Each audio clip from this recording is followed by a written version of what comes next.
All right, everybody, welcome into another live edition of the Patriots Beat Podcast here on the CLNS Media Network.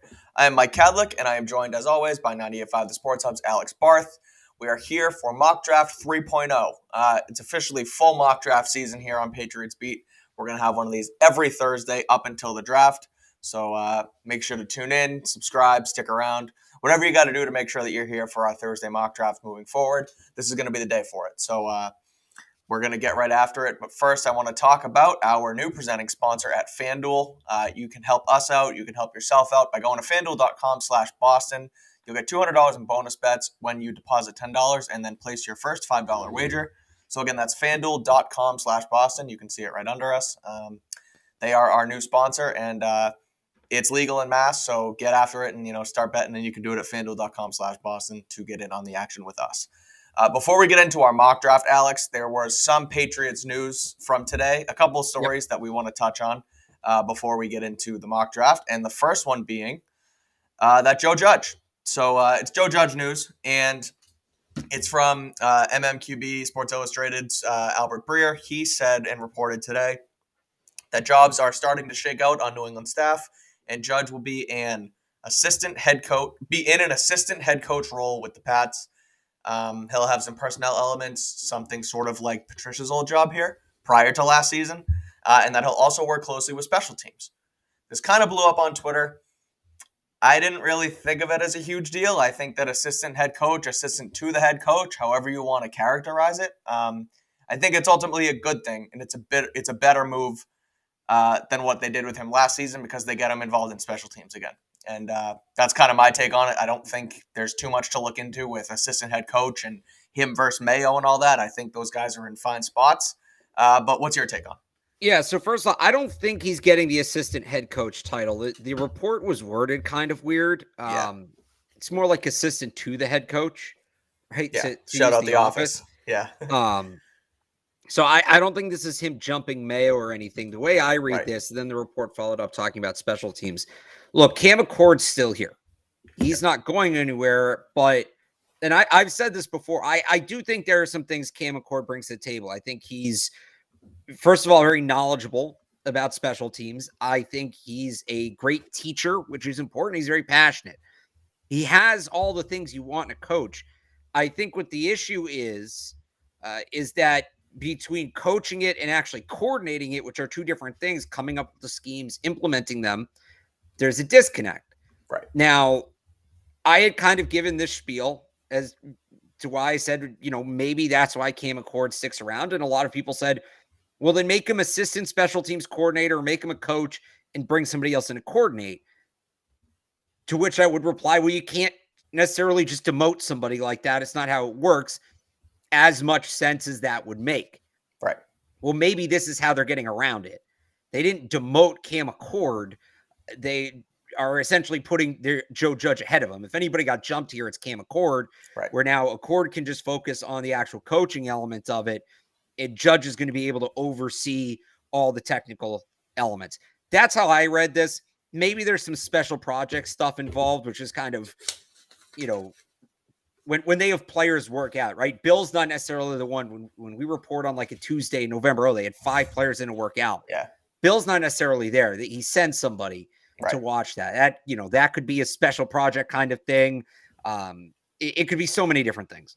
So I don't think this is a promotion for him necessarily. I certainly don't think he's jumping Mayo. Right. I think he just kind of got moved, and if he jumped anybody, it's Cam Accord. Yeah, I agree. And I think, like you mentioned it, but there's value in having Cam Accord on your staff. He's a quality positional special teams coach. Yeah, this is what y'all said. Everybody said just move him to special teams. Why aren't they doing that? I think that's essentially what this is. Yeah. But they can't have 2 special teams coordinators. So they had to figure out a way to make it happen without changing Judge's title, because I guess they didn't want to fire him. And I'm okay with the upstairs role as well, like what Patricia had. I mean, Devin McCourty said it that when he retired, that Joe Judge was in a meeting with Belichick, so he's kind of the de facto right-hand man again. And that's okay, as long as you're not bumping him down to offensive coordinator again like they did with Patricia, which I don't see that being the case. So that's the deal. We have a... by the way, I just pulse up. Yeah. Welcome to the show. Can we spend 3 minutes on special teams and move on? Welcome to the show. Yeah, that's what we're doing basically. So we'll move on now, and we will talk about the next piece of news, and it is that the Patriots signed a punter today. Corliss Waitman, 27-year-old. He played at South Alabama. The one thing that I was able to dig up about him is that he used to be on the Patriots. He was a practice squad guy here, or was it practice squad or was it preseason? Practice squad. Practice. Okay. So he was here. So a little bit of familiarity there. He was also the Week 3 Special Teams Player of the Week last season. So Corliss Waitman comes in. I saw you tweet that you don't think that necessarily takes them out of the punter game either for the draft. So maybe one's still available here as we get into it. But what'd you make of this signing? I'll leave the special teams up to you. Yeah. I mean, he's not bad. So he led the league in punts last year. He had 96 punts with Denver. And really his first full season. He played 2 games with the Steelers in 2021. He's not bad. He was better than Bailey was last year. He was certainly better than Pilardi was last year. His inside the 20 percentage is about on par with what Bailey's was last year. He was at 31%. His touchback percentage is better. He was at 6.3%, just 6 touchbacks on 96 punts. So I like that. But that's in a limited sample size. He hasn't kicked off at the NFL level. He did it in college, but he hasn't done it as a pro. So we'll find out. This to me is and we'll get into this in the mock draft a little bit. Yeah. Maybe they don't use that typical 5th round pick on a punter. Maybe it's a late round pick, right? And then, or UDFA, and that guy battles Waitman and Camp for the job. So we'll see there, but I don't we have to see what the guaranteed money is. I'm going to guess it's minimal. Yeah. And that to me says they're still going to bring in somebody to compete with him. Yeah, that makes a lot of sense. Like you said, you might look if they thought he was the starting punter, they wouldn't have waited 2 weeks to sign. Yeah, exactly. It's a body at the end of the day. So that's the news, and we're sticking to it. So let's get into the mock draft, Alex. So the Patriots, and you can follow along as well. We're going to do this on here. You can obviously watch wherever you're watching, but we also have a Google Doc set up again. So let me share that in the chat as well. But this is 3.0. And so we are now really getting into the weeds here. The Patriots have filled out a little bit more of their roster, a little bit how they're, set up as far as they added Juju, they added some lineman depth. So I guess the order in which you may think that their positional needs may have changed a little bit over the last couple weeks since we did our last one. So we'll kind of get into that as we go. But do you want to kick it off now that? Let's do it. Yep. So we're just gonna stay at 14, right? I don't think we're gonna trade up here. All right. So let's do. So my question is, there's a lot of receiver talk lately. And the last time we did a mock draft, we traded pick 46 for DeAndre Hopkins. It feels like the Hopkins news is dwindling a little bit, even though, they're both him and Judy, their landing spots are kind of, seem to be going away with the Cowboys trading for Cooks and the Browns going with Eli Moore. Do we want to try and do this again and maybe make it Judy this time? Or do we want to stick with our guns and stick with what they have here and maybe go and draft a receiver instead? I think we stick with it because it sounds like Hopkins is going to Buffalo. And I think the Broncos aren't going to trade Judy unless they get it first. I hate to break it to everybody. I think that's just the reality. Okay. I feel like if they were going to trade him for one of these lesser, it's different because Arizona has to trade DeAndre Hopkins. He doesn't want to be there. There's no purpose in him being there. He's gone. The thing with Judy is Denver wants a first. They see Jerry Judy as how they get a first. They may be totally content with just saying, you know what, we're just going to keep him. Right. So we'll see. That's fair. All right, we'll roll with it then. Yeah, let's see who's here. Because if we're trading for Judy, we basically have to trade the 14th pick. Right, yeah. So let's see who's here. All right, so here's who went. Bryce Young, C.J. Stroud, Tyree Wilson, Will Levis, Peter Skoronski. He's not going before Will Anderson, but okay. Will Anderson, Anthony Richardson. Also, Will Levis went before Anthony Richardson. Mistake. But it's the Colts, so JSN went early. Went early. Jalen Carter, Devin Witherspoon, JSN, Paris Johnson, Christian Gonzalez, Miles Murphy. Okay, so this is interesting. Yep. So 2 tackles and 2 corners have gone. Okay. So Let's pull up the biggest needs here. Wide receiver, Quentin Johnson still on the board. Zay Flowers, Jordan Addison. Yep. Tackle, Broderick Jones, Anton Harrison, DeJuan Jones. And the other need, baby. At corner, Joey Porter, Deontay Banks. Yep. And I'll just throw it in as well because I think he is a player they'd consider at safety. Brian Branch is still here as well. Yep. All right. What do we think? My mind for some reason now goes to Quentin Johnston, and nobody's going to want to hear it because it's almost like everyone is labeling him as a bust already. And it's like he's ranked so high, and he is the potentially de facto number one wide receiver on everybody's board. But he does fill that need as a boundary wide receiver that they we talk about overlap with slot, and maybe you don't go Zay now because you have Juju. Maybe you don't go Jackson Smith and Jigba because you have Juju. Quentin Johnson's your guy if that's your receiver. But I think they filled receiver out better than they did with corner. I immediately go to Joey Porter, but then I also go to tackle. Who is available at tackle now? Broderick Jones, DeJuan Jones, Anton Harrison. Okay. So I'm going to tell you why I wouldn't go with Quentin Johnston. Yeah. He is a low floor, high ceiling, sure, upside, deep threat receiver. Yep. He's not really going to do much underneath. He's not going to line up in the slot. Like, he is a high projection boundary receiver. You know who else is a high projection boundary receiver? Tyquan Thornton. Right. If you pick Quentin Johnston at this point, you're hitting reset on a top 50 pick a year later. Right. And for people to say, well, this is in the first round. In last year's class, Quentin Johnston does not go in the first round. He doesn't. Right. He just doesn't. So I'm going to pitch a couple things here. Okay. Mike, can you tell me? I think Porter here makes sense. Yep. And I've given this talk already, and it's written on 98.5, and I had a big argument about it with Devin today on Catch 22. Patriots, last couple of years, they take the biggest need on the depth chart, regardless of positional value in the first round. Yep. I think it's corner at this point. I thought it was tackle. Now I think it's corner. So Joey Porter. I think so too. I mean, we could go with, some people would think it's tackle. We could go with Broderick Jones. Mm-hmm. The other thing we could do is trade back.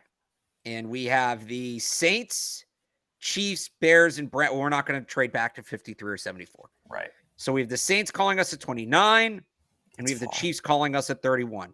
That is far. That's far. I think we stick, and I think we pick Joey Porter. I think that I agree with you. Like, we talked about trends, and I hat tipped you, and I wrote about it in my last mock draft where they went with Mac Jones at quarterback in 2021 when that was the biggest hole, and then they did the Cole Strange experiment at guard. It's the biggest hole. Corner, even with Jalen Mills returning, he's probably going to play safety. He's still not – he's 6 feet. He's not that long boundary corner that you want. Joey Porter is. He's 6'4". He's a beast. He can cover. 6'3", whatever he is. I'm okay, and I'm good with Joey Porter if we want to do it. Okay. So there's one other thing we could trade. All right, let's do Joey Porter. Your call. Let's do Joey Porter. Okay. But I have an idea here. What were you gonna pitch? Hang on, I'll show you in a second. And I slowed the draft down, as some people noticed here. Yeah. So I'm sure some people noticed. Yep. And I am going to stop it at pick 30 because, Mike, the Eagles have already made a first-round pick. They're a pretty good team. They don't have a ton of picks here. Yep. So I recall, I'm going to pull up 2 trades right now. Two trades. The first is when the Patriots traded back in 2020 to draft Kyle Duggar. They traded a second. They traded a first for a second and a third. Yep. Right? The other trade is the Christian Barmore trade, which is a second and 2/4 to move up in the second. What if we sort of combine those trades here? So this is a little something I've been tinkering with. This might be a little spoiler to my my Patriots mock draft dropping on Monday. Alrighty. What if we got this pick in 94, so 30 and 94? Okay. Or we're going to give them just like that. So just like the Duggar trade. So we're trading back into the first for a second and a third. But we're also getting a third, so we're going to give them 2/4. Oh, boy. Okay. Does everybody understand? Yeah, I think so. We're moving back. Yeah. So we're trading out of the second. We're moving back in the third. Okay. We're giving up 2 of our 3/4, and we're gaining a first-round pick. We're adding another first-round pick. Alrighty. There are trades like this. There's one trade like this Who's every available? year. So the way I look at it, Anton Harrison is gone. Broderick Jones is gone. But the thing is, Trent Brown's still here at left tackle. You probably feel better about him than what's going on at right tackle. Right. Who's still on the board there, Mike? It is our friend DeJuan Jones. It is the monster that is DeJuan Jones from Ohio State. You like this? Available. Yeah. And I similarly did this. These were my first 2 picks in my my CLNS mock draft on Monday, too. It makes too much sense, and it's something that I truly feel like they could do. Yeah, it's their 2 biggest holes. I'm tipping mine. I shouldn't be doing this, but that's all right. It makes sense. DeJuan Jones? Who else is available at receiver? Just Josh Downs? Is that the next? Yeah, no. Yeah. DeJuan Jones. That's got to be do it up. If Anton Harrison was still here, just for the sake of the exercise, he's not. He went at 25. If Anton Harrison was still here, I'd be saying Anton Harrison would be like in the conversation. You get the left tackle versus the right tackle, but all right, DeJuan Jones. Ready. And now we wait till the 3rd round. All right, well, what we need to do and I'm going to speed this thing back up. So you need to tell me again what we traded so I can update this doc, because that was quite a bit. So we traded 46 and 76. Oh, we traded. Yes, 46 and 76. Yep, and we picked up and the first and the last 4th, so not the middle one. So we traded the 2 4ths that aren't 117. Got it. And then we got 94. We got 30 and 94. Got it. Okay. All right. So here we are at 94. We've taken a corner and a tackle. We've taken Joey Porter. We've taken DeJuan Jones. Right. So let's reset the board at wide receiver. We've got Parker Washington. We've got Kayshon Boutte. We've got Jalen Reed, Jalen Moreno-Cropper, Bryce Ford-Wheaton. Wide receiver. We can probably start looking at tight end at this point, although there's a big gap here. Still a little early for Zach Kuntz. What do we look like at safety? Let's take a look at safety. Safety, here we go. Christopher Smith, J.L. Skinner, Ronnie. I like Ronnie Hickman from Ohio State. And remember, they'll overdraft safeties. Right. I was going to say it might be a little early for Hickman, but you're right, too, that they would do the other one, I'm just going to put all 3 front 7 positions on because it just works easier that way. They love them an edge guy on day 2. And Bowling Green would fit the mold perfectly. You like Carl Brooks? Go to receiver again.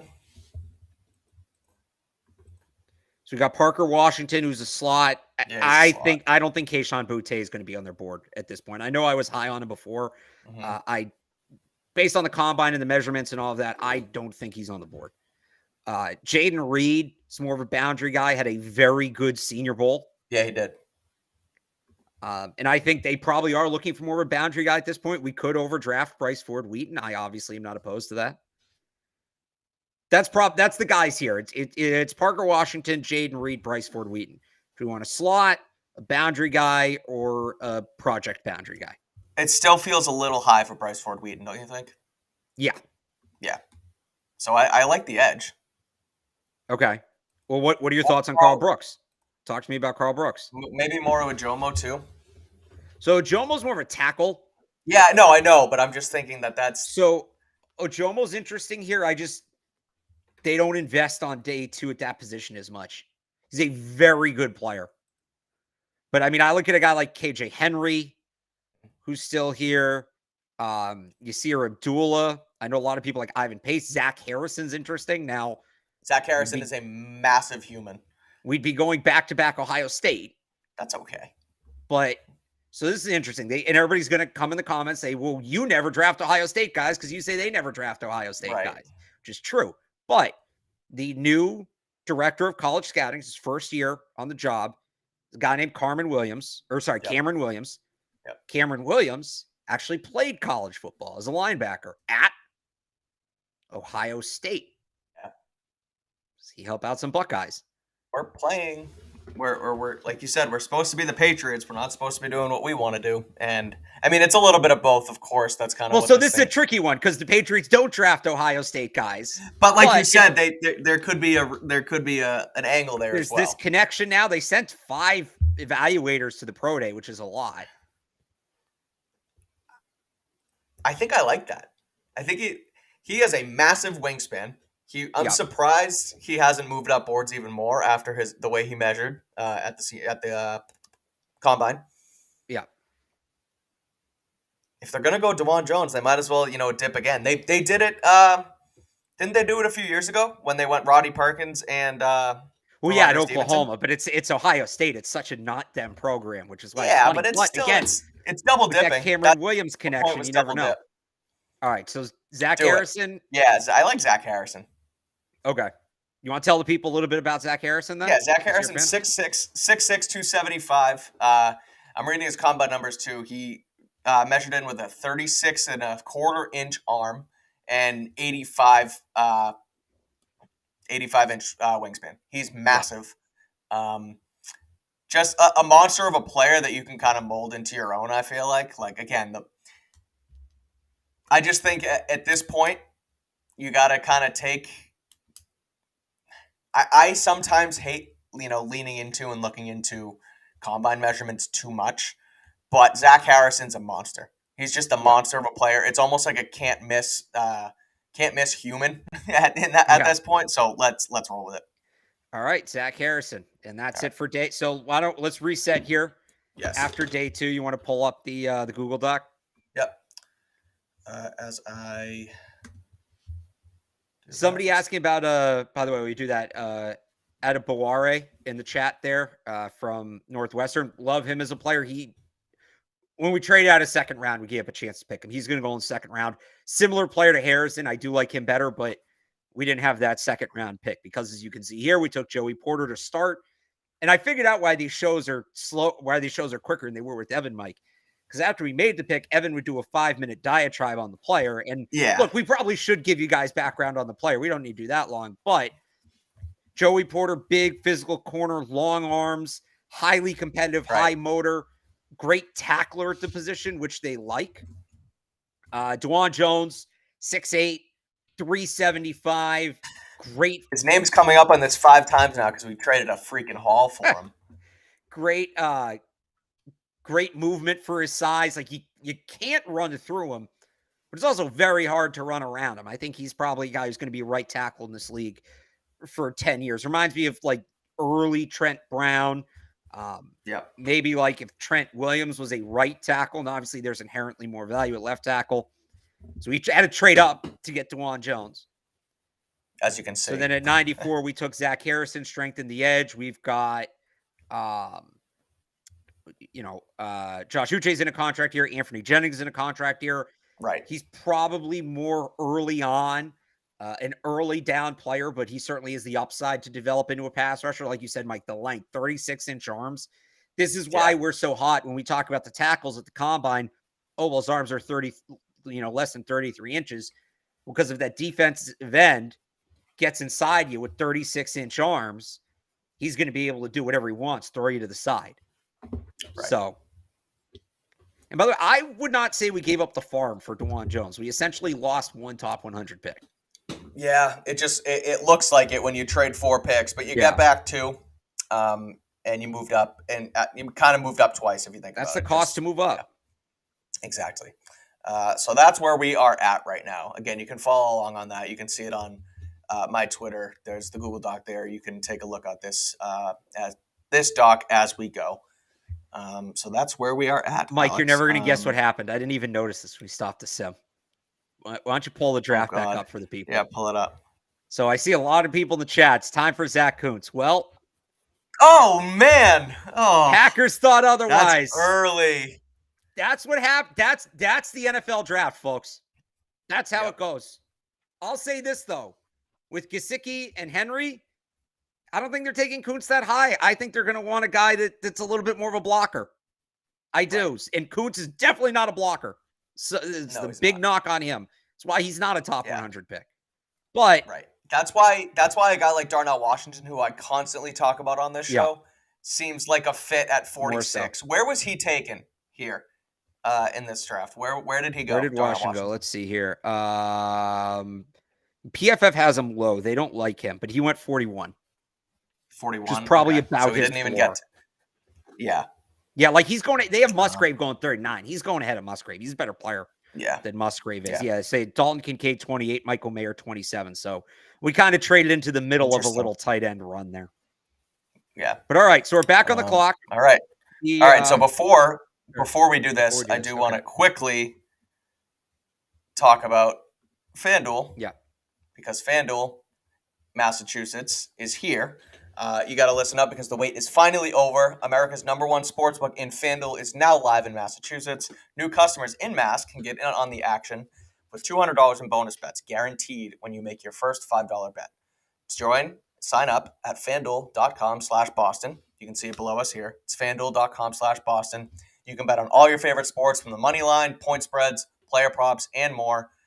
I was just on the app. I was just betting on the NCAA tournament tonight. Sweet 16 has started.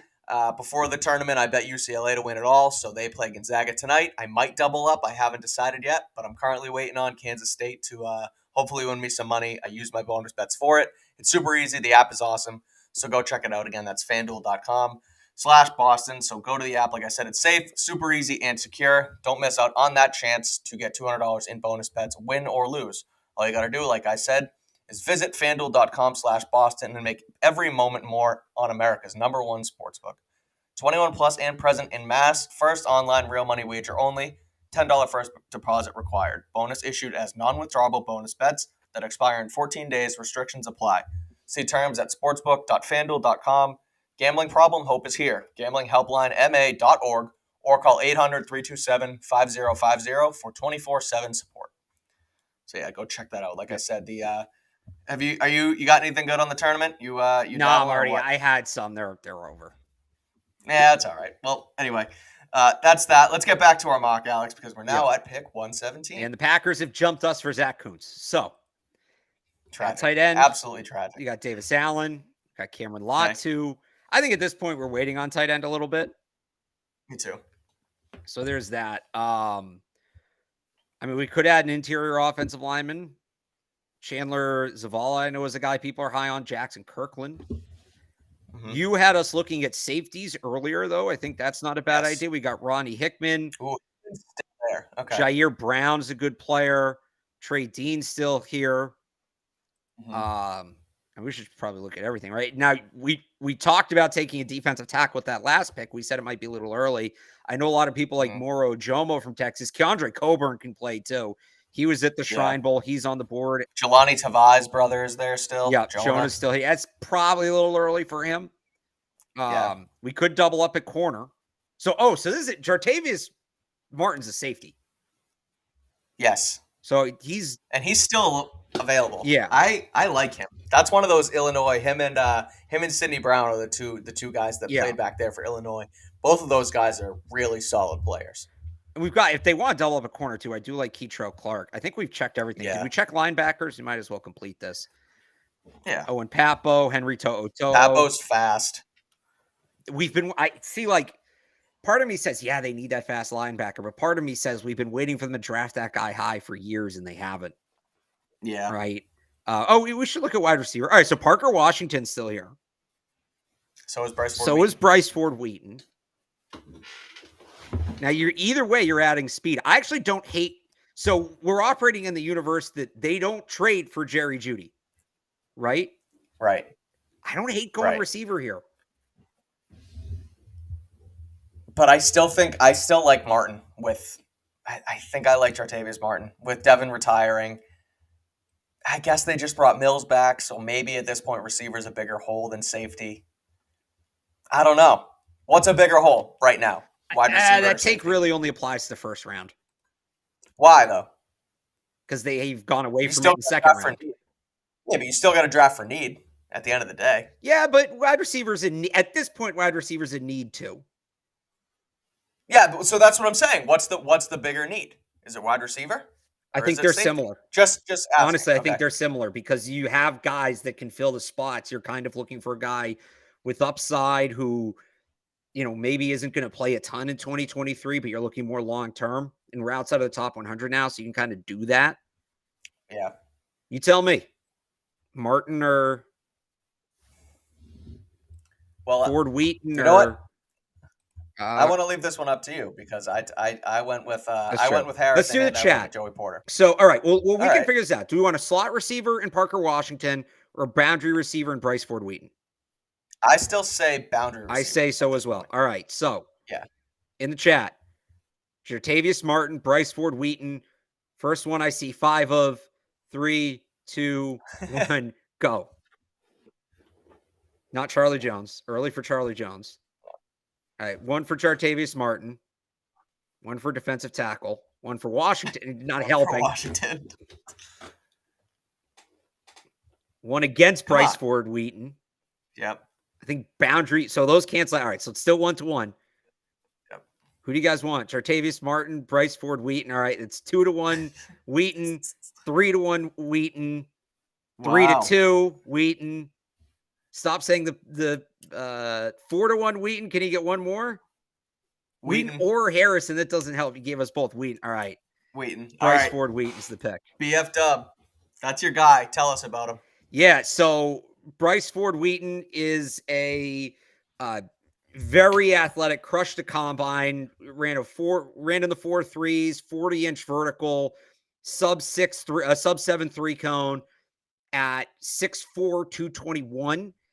The physical comparisons are to guys like Calvin Johnson Jr. and DK Metcalf. Now, technically, his technical skills, he's not quite on that level. He's still very raw. Really only has 1 year of regular starting experience. This is a pure upside pick. You're drafting him and hoping he becomes something. You're drafting him, you're coaching him up. You're hoping you can maximize on his physical traits.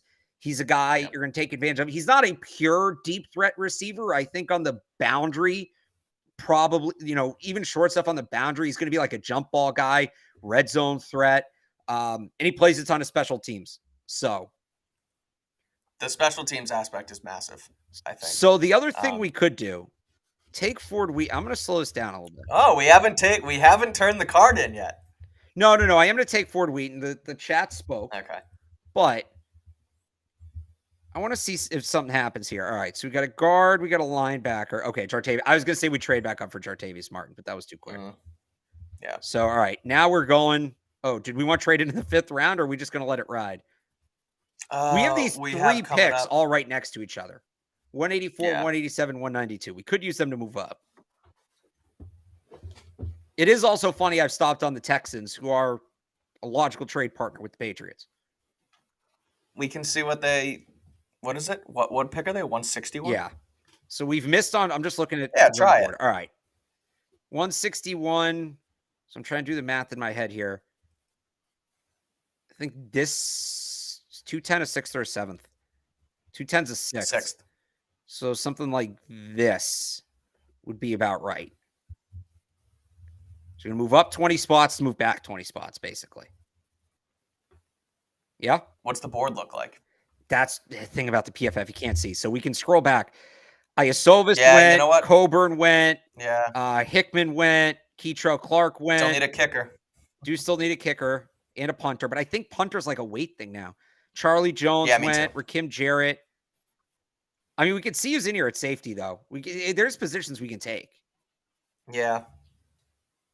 Should we do it? Or we'll trade up and we'll look for safety. Okay. We'll trade up and look for a safety. So, sir, this isn't how it works in real life. You know you're trading up for, but we have to deal with PFF. You don't see the board. So, I like Travarius Owens here at safety. There's a couple other positions I want to see here, though. Yeah. They could double up. It's not a great spot to double up at corner. No, it's not.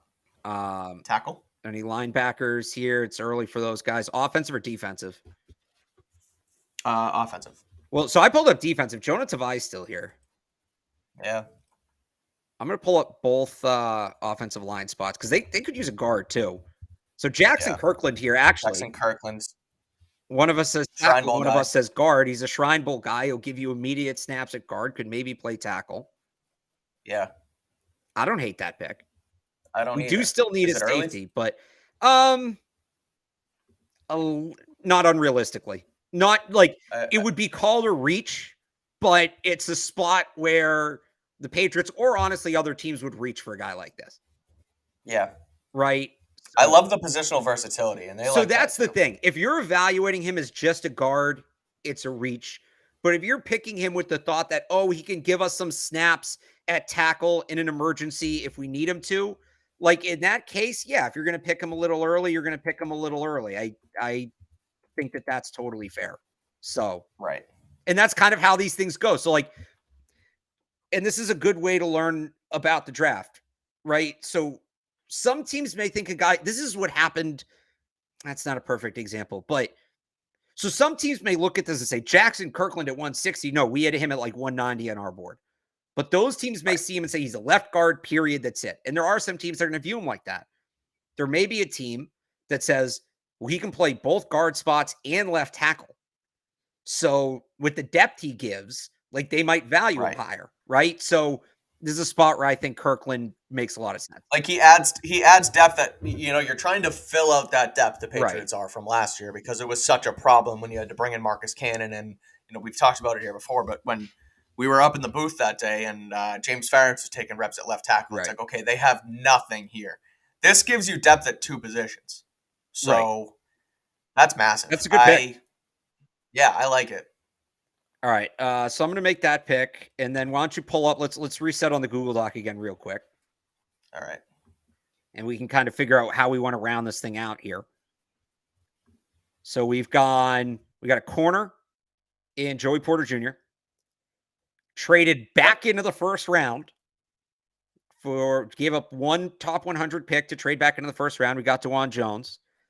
With that last top 100 pick we have. And by the way, actually, we didn't give up a top 100 pick. We came into the draft with 3 top 100 picks. We made 3 top 100 picks.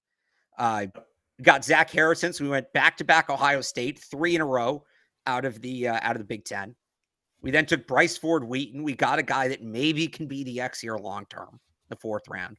Traded up in the... And add special teams. Yep. I love that. Because that's, they're... After last year's disaster on that unit, you now bring Joe Judge back into the fold, and you add guys like who's the linebacker? They just Chris Board. Yeah. So I think that's a good pick because he can double up there too. But continue. And then we took Jackson Kirkland. Although I will bring up, somebody brought it up in the chat. John Gaines from UCLA is another name I would have brought up there too. Another guy that I think would be a kind of same thing we talked about, multi-positional, good athlete, high motor. All right. Back into it. So one thing I am noticing, we have not taken any players from the SEC. Now that could happen. That could very well happen, but we've not taken any play. Who did the Patriots take last year from the SEC? Because they went. I know they took one. Oh God. Was it late? Well, because I was about to say this is unrealistic, but I think we've gone as far as they did last year because they took. Yeah. Because they went Chattanooga, Baylor, Houston, Arizona State, South Dakota State, Western Kentucky. It was in the 6th round, 183, where they took Kevin Harris out of South Carolina. Oh, yeah, that's right. No, and then they took Jason Hines was their other one. They took 2 SEC guys. Yeah, right, LSU. Yeah, so, okay. Well, we're in that range, so let's take a look at it. We are in that range. It's still, like, the safety class really drops off here. Yeah. It really does. Like, I like A.J. Finley, but it's way too early. Mm-hmm. We talked about that before. The safeties they fall right off. We are getting into the range for some tight ends. I like Blake Whiteheart, Daniel Barker, Payne Durham here. Good blocker. Another Big Ten. That could be another Big Ten. Yeah, that could be a pick. Yeah. Do we want to double up at corner? It's not really a good spot to do that. About linebacker. We still do need defensive tackle too. And Jonah's still there. Oh, you know who I think did he go? It's right around his range. They have him underrated. No, he went. Who? Brenton Cox. Oh, yeah. Did he go actually? You can search by name, Kane. Yeah. No, okay, he went. Yeah. How about running back? Take a look. Okay. Eric Gray. Eric Gray is interesting. Chris Rodriguez is interesting if they want a downhill kind of guy. Same with Tavion Thomas. That's too early for Thomas. Too early for Thomas. Go with another wide receiver. No. Quarterback? By the way, people talking about Fehoko, we're respecting the board at this point. He would have gone. Yeah. So who's their quarterback?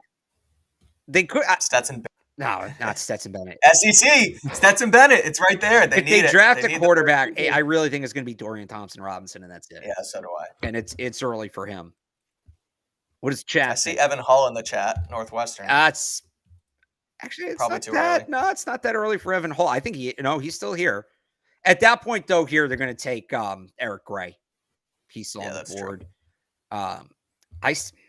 They'll reach for safeties. Who's here for safety? So DeMarco Hellams actually is interesting. Alabama guy. He plays that free safety role. He can play deep safety. I actually missed him before. I think DeMarco Hellams makes a ton of sense here. Yeah, now that we see him again, it's the SEC. They were just down at his pro day today. Yeah. Man. All right, DeMarco Hellams. Yeah, I think I missed him in my Alabama draft today on Twitter. Yeah, because you took an Auburn player instead. It's called a rivalry, Mike. Okay. So, those of you who saw it, I had to. There was nobody else. There was nobody from Troy. There was nobody from UAB. You couldn't have taken... Actually, is he still here? I doubt he's still here. No, he's not. Dwayne McBride. He's the running back version of Bailey Zappi. That was probably long gone. I had to go Auburn. All right. Excuses. We're back on the board at one. So anyway, DeMarco Hellams, free safety, big time communicator for the which they need. Yeah, but he was a big time communicator for Alabama secondary. I see some people talking about his coverage. Yeah, he played corner a little bit. He's not a corner, but he's a safety. Right. So I did just see an interesting name in the chat, and we got ourselves. I don't know if he's still here. He is. Ooh. Oh, no, he's not. It's his teammate. Oh, he is still here. We got ourselves a strong side. Yeah, we got ourselves a strong side edge guy. Yeah. Do we go get D. Winters, who can kind of go all over the place? Are we expecting a Josh Uche contract extension or a Josh Uche walk? I think Uche is going to go get paid. I do also like Servassier Dennis here, by the way, but D. Winters probably makes more sense. I like this in the chat. Keep it sweet, short and simple. Winters is good at football. That he is. He's just a good football player, and that's what you need for your defense rather. Is good football. Yeah, Fehoko is going to be gone. It's weird how it's Fehoko. Yeah, there's always one or two of those. Yeah. Chris Rodriguez is still here. But they can sign Tavion Thomas as a UDFA. Get the same. They can sign Tavion Thomas. They just made the James Robinson move. I know that you're not as high on that as I am, but again, at that point they have Robinson. They're gonna see what they have in Montgomery. They still have Kevin Harris and Pierre Strong. I don't think running back's as much of a need as you'd think. All the kickers and punters still here, but we're respecting the board. Yeah. Oh, we haven't taken a tight end yet, have we? No. Okay. So let's go to that then. I think it's blocking tight ends, right. And the order of their board is weird. I know people see me scrolling down, but I look at Payne Durham, these three guys right here: Payne Durham, Blake Whiteheart, Daniel Barker, Braden Willis would be the other guy. He's kind of a hybrid fullback, but Payne Durham so Barker and Whiteheart are both Shrine Bowl guys. Uh-huh. Payne Durham is a Senior Bowl guy, had a really good combine. Which one did you say is the hybrid? Braden Willis. It's early for him. Yeah. I also don't think Bill O'Brien doesn't use a fullback. So yeah, but it could that turns into that move guy that we wanted Jonnu to be. It didn't work here. Didn't work in their offense. I guess. Yeah, that's fair. So let's pull up some info here. So Payne Durham. I just want stats, guys. Just want regular stats. Here we go. Okay, so 6'6", 253. Okay, that's a big boy. Blake Whiteheart is 6'4", 247. Daniel Barker is 6'4", 250. Narrow it down for you yet? I like Durham. I wonder. Durham's also about a high school lacrosse player, for what it's worth. Okay, now that tells me that he is already high and marked on Belichick's board. I'm looking at his, stats as a player in general. I mean, he can catch the ball. He's not, like you said, he's more of a blocker. He's huge too, like you said, Yeah. 6'6". I think I like the Payne Durham pick. I think I like Payne Durham. So Payne, and I'll pull it up again. The stats from from last year. 13 games, played 500 snaps, caught 56 passes for 560 yards. And so the thing I like about Payne Durham, before we turn the card in here, the thing I like about Payne Durham, he didn't really so he played Pop Warner football. He only played lacrosse in high school until his senior year, and he started playing football and he got a scholarship to Purdue. It's not that he played lacrosse, but this is a guy that's really just been working on this for 3 years. And in 3 years' time, he's gotten himself into a position where he could be an NFL draft pick. Right. So that means you can learn. He can learn. He's clearly still building. Like, what's going to happen when he gets into an NFL locker room, an NFL weight room with an NFL coaching staff? Right. That's why I like Durham personally. Yeah. I mean, they're huge on coaching, right? I mean, you want a guy who can come in and be smart. They're smart football players. I know everyone wants smart football players, but it's especially true with the Patriots. You talk about a guy who just retired in Devin McCourty, comes in because of his smarts, right? You turn him into a football player after you know he can play the game. So a guy who in Durham who maybe didn't know the game but has learned very quickly and, turned himself into that top 200 pick. Yeah, I like it. He's massive, too. They can use him as a blocker right away because they don't have that at all in Henry and Gesicki. So, yeah. All right, so let's go Payne Durham. And now we got 2 7th-round picks, and people are going to riot, Mike, if we don't take a punter. But I know. But we are going to respect the board. You really think that Turk's going to be gone? I think, let me check my second board. One of them will be gone. Some of them will still be here. Let me see what my how my secondary board has it. Okay. I think so. Corsic, they have Corsic as the top guy off the board. So there's a chance all three of them were here. It's just a question of who goes first. I think the combination of who's most likely on the board and who do they like, I think it's Behringer. Okay. Was the better of the two guys at the Shrine Bowl. He outkicked Corsic, or at the Senior Bowl, outkicked Corsic of the Senior Bowl, has experience kicking in inclement weather. I think he's the guy. The inclement weather's massive. Now, is he a lefty or a righty? I think he's a righty. But if you can put spin on the ball, which they all can now. So part of the reason Bill Belichick liked lefty punters is the ball, like it's like a lefty pitcher. The ball rotates differently coming off your foot. If you're a returner and you're not used to it, right, it can be hard to field. Now, part of the reason they took Jake Bailey so high at the time was Jake Bailey as a righty could manipulate the ball like a lefty. Yep. That has since become much more common. And that is why I think they start looking at more guys who aren't lefties, because if you get a guy who's good enough as a righty, right, and you really have to see it in person, and I've never seen Behringer in person, so I don't know, but I would assume if he's a Senior Bowl guy and he has the pedigree he does, he's doing that. Right. So, yeah. And I know Turk can do it. I saw him in person, but so Bryce Behringer's the pick. Yep. Yeah, it's got to be. All right, and then how do we want to round this out here? We could go. Is DTR still here? DTR still here. We haven't taken a defensive tackle yet. No, we haven't. We did not double up at corner either. We didn't double up at corner. Could take a running back. Who's still here for corner? I do like Nick Jones. I like Jay Ward too, and they met with him. And he's like a hybrid. He plays safety too. How tall is he?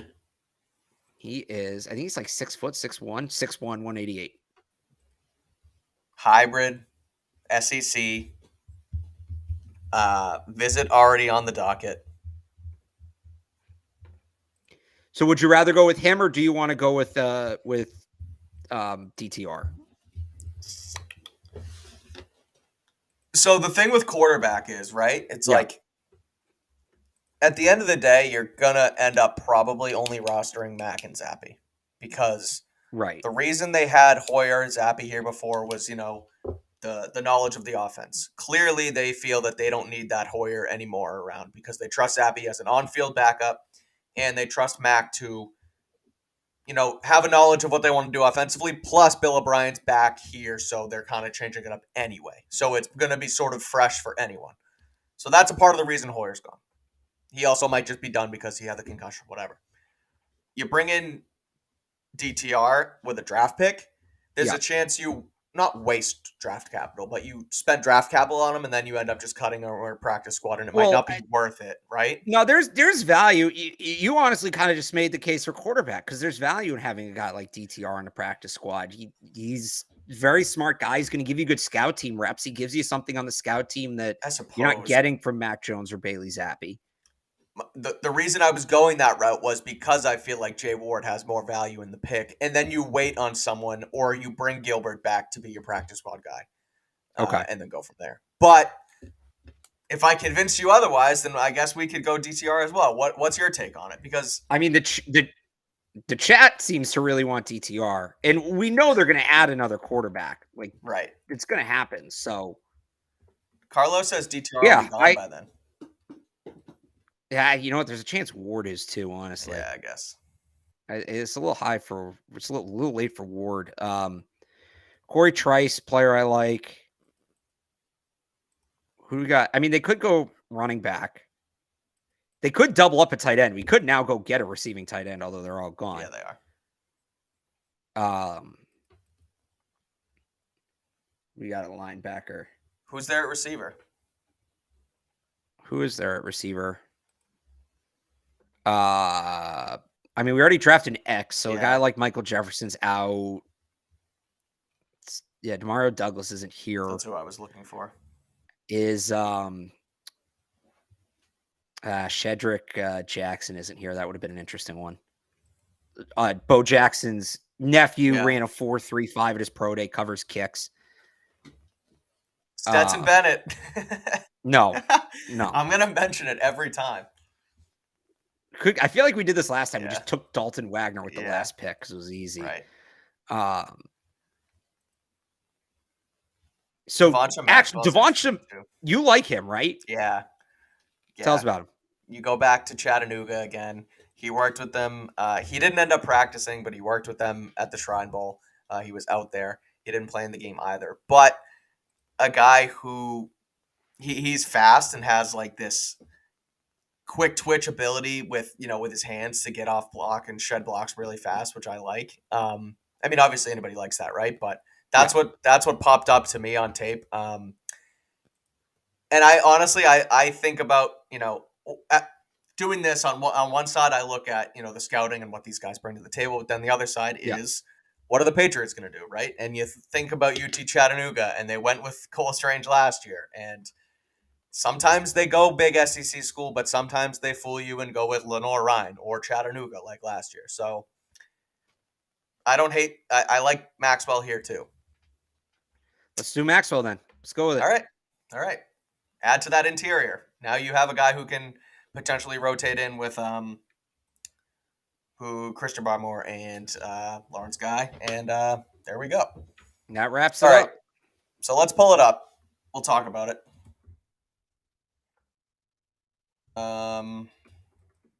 You got it?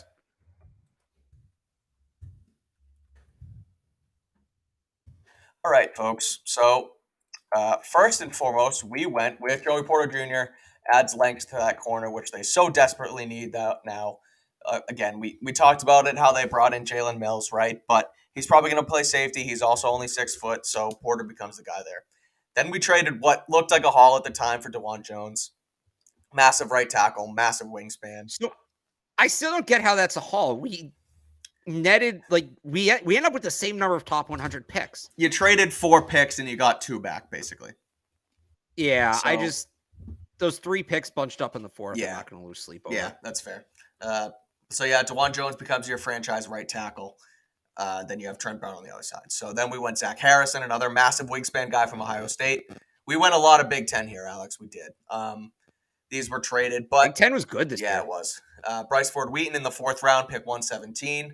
A long boundary receiver, go up and get it kind of guy. He's also super fast. What did he run? A 4.43? Was that right?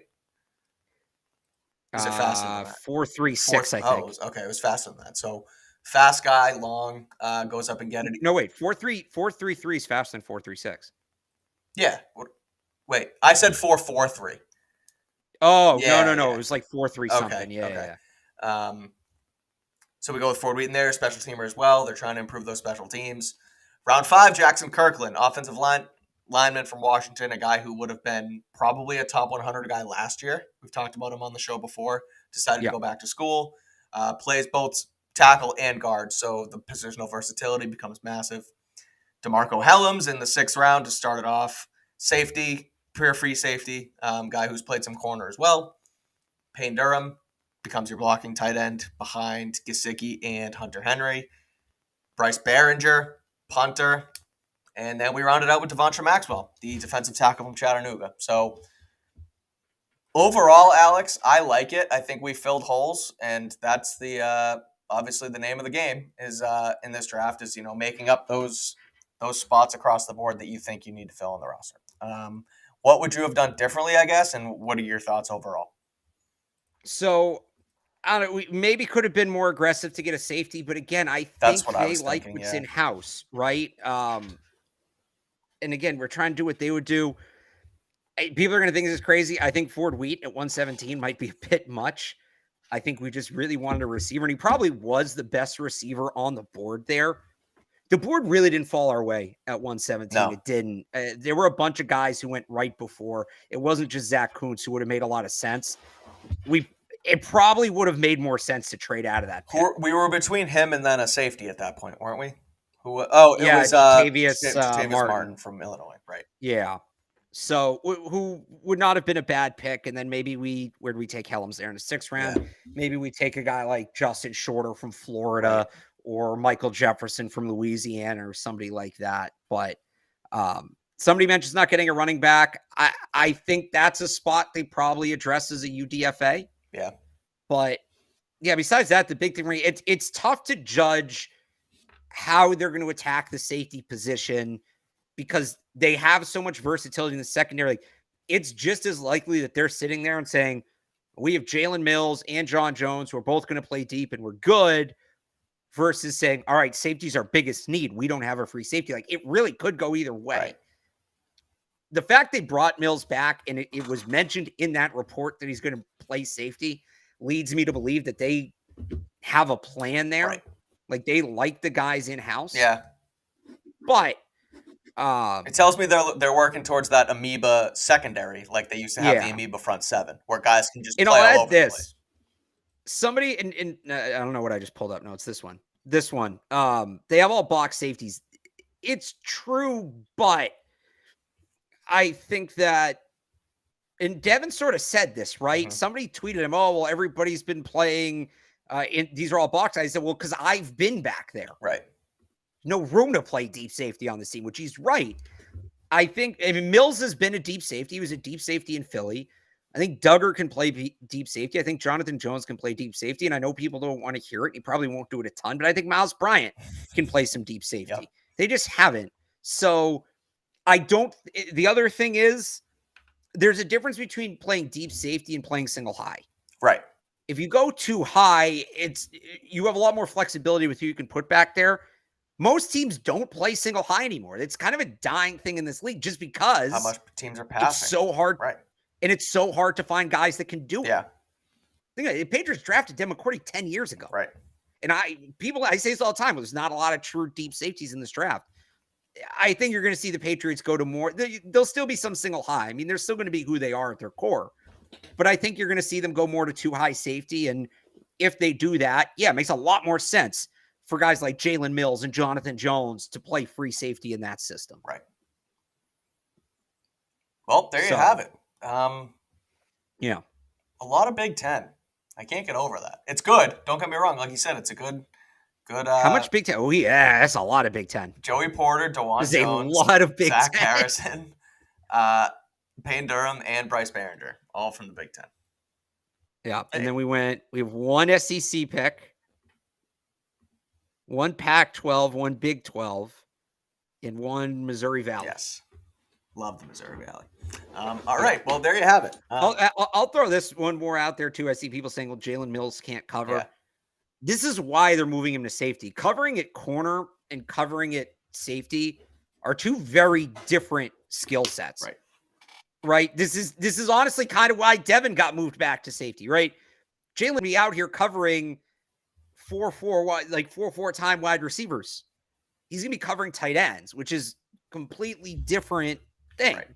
And I think he's better built for that kind of responsibility. You look at who he covered in New England. He's better against the slower, bigger wide receivers, which is tight ends, right? So I don't think you can look at the way Mills played at corner and project that towards he's not good enough to cover as a safety because my bad. That's basically that's kind of against the logic of why Devin McCourty worked at safety. So he was struggling to cover at corner. He was. And then they moved him back to safety and he figured it out because it's a completely different position. Game. Yeah. So look, am I saying that Jalen Mills is going to be an all-pro back there? No, absolutely not. I certainly have my questions about what that's going to look like. And, for me, I kind of hope people are talking about you didn't draft a safety. What are you doing at the position? I'd like to see them figure out a deal with Taylor Rapp. Just be done with it there. Right. But I don't think Mills' coverage abilities at corner disqualifies him from having a shot at safety. Right. I wanted to bring up this question as well. Will Porter play for Bill Belichick since his dad hates him? He gave a really good answer about that. I was just looking for it. Yeah. Yeah.